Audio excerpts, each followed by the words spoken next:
Hello, dear friends. Welcome to this program, Moments with God, where I share with you my simple and humble reflections on the daily Mass readings in an informal way, with the hope that this will help you and me in our spiritual journey, in making a connection with the divine and even relationship, and at a deeper level, probably a friendship also with God. And if you would like to subscribe to this channel, you may please do it now. And if you like the video, you may please also share it with others. It just takes a click to share it with others. Thank you.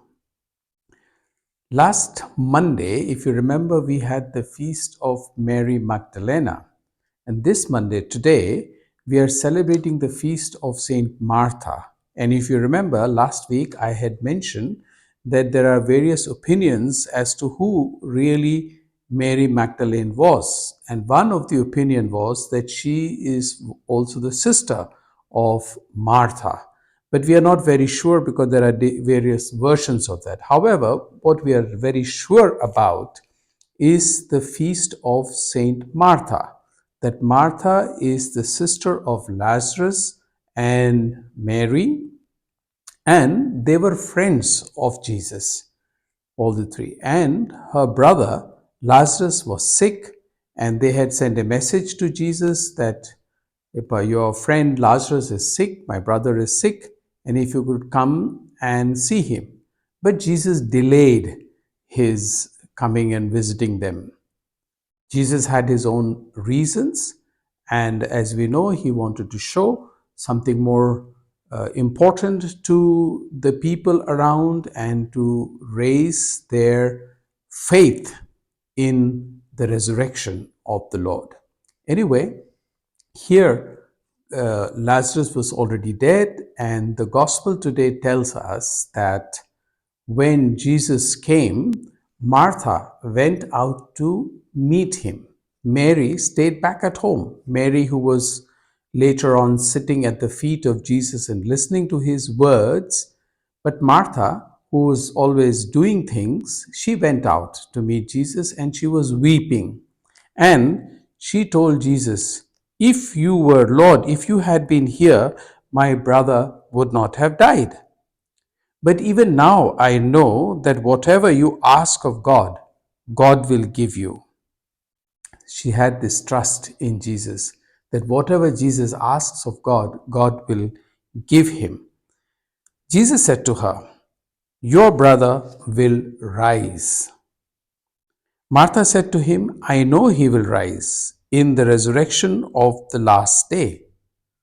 Jesus told her, "I am the resurrection and the life. Whoever believes in me, even if he dies, will live. And anyone who lives and believes in me will never die. Do you believe this?" She said to him, "Yes, Lord. I have come to believe that you are the Christ, the Son of God, the one who is coming into the world." You see, I have also taken today here the candle of the Easter candle, which is the sign when we celebrate the resurrection of the Lord. But do you know this Gospel of John, chapter 11, is one of the most clear statements of Jesus about the resurrection of himself and eventually the resurrection of all of us. I am sure you have noticed that during the funerals, when the priest does prayers of somebody whom he is about to bury, both during the mass as well as during the time when the body is lowered into the grave and before the last prayers at the grave are said, this gospel is always read, that I am the resurrection of the and life, and whoever believes in me, even if he dies, he will live. And Jesus asked Martha, "Do you believe this?" This is a great truth of Christianity. And many people find it very difficult to believe both the resurrection of Jesus itself is being questioned by many people, especially those who are not Christians and who find it very difficult to accept this. I remember a friend of mine, a good friend of mine, Swami Agnivesh, Arya Samaji, got very upset with me once when I wrote an article in the newspaper about the resurrection of Jesus because he didn't believe in it.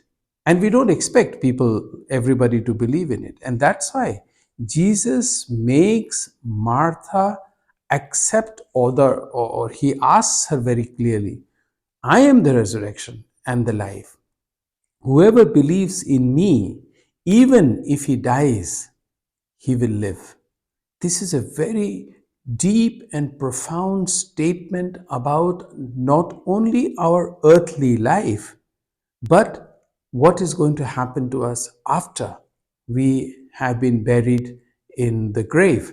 And this, of course, is a great worry for many people. What is going to happen to us? And I know many times people ask this question. Yeah.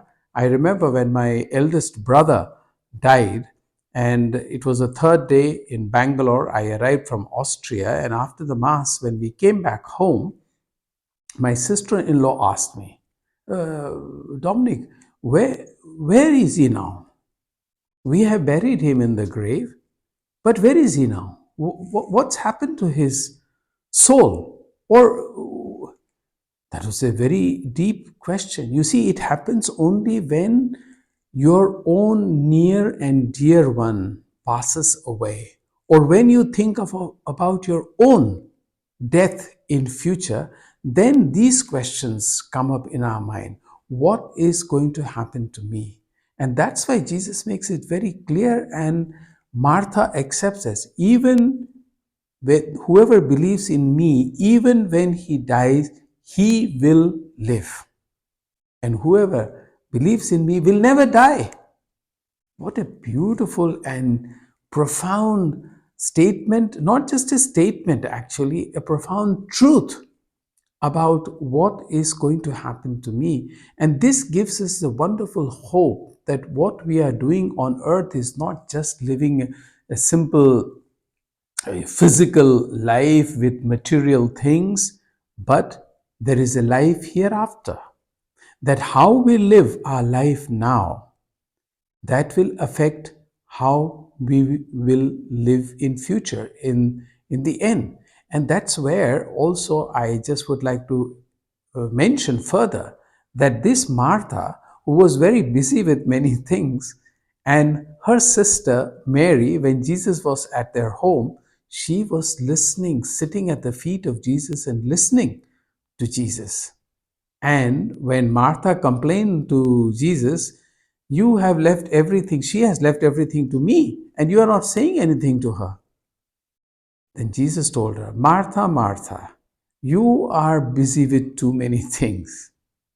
Only one thing is necessary, and Mary has chosen the better part, which means that we need to spend time with the Lord and with His words, particularly these words that He's speaking about the deeper truths of our faith, that even when you die, you will live. This is very deep. And this we can understand and begin to live only when we sit at the feet of Jesus, when we take the Word of God and read and reread and reread and reflect on it. Not just go to Sunday Mass, hear once the Gospel, then get busy with our normal things to do. No, we need to take time to pray. And a lot of people here, I know in Germany, I'm still in Germany, I will be leaving soon. Here, also as in India, there are many people who are doing perpetual adoration of the Blessed Sacrament.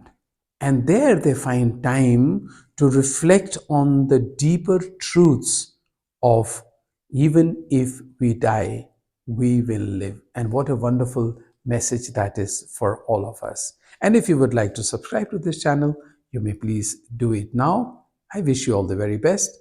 Thank you.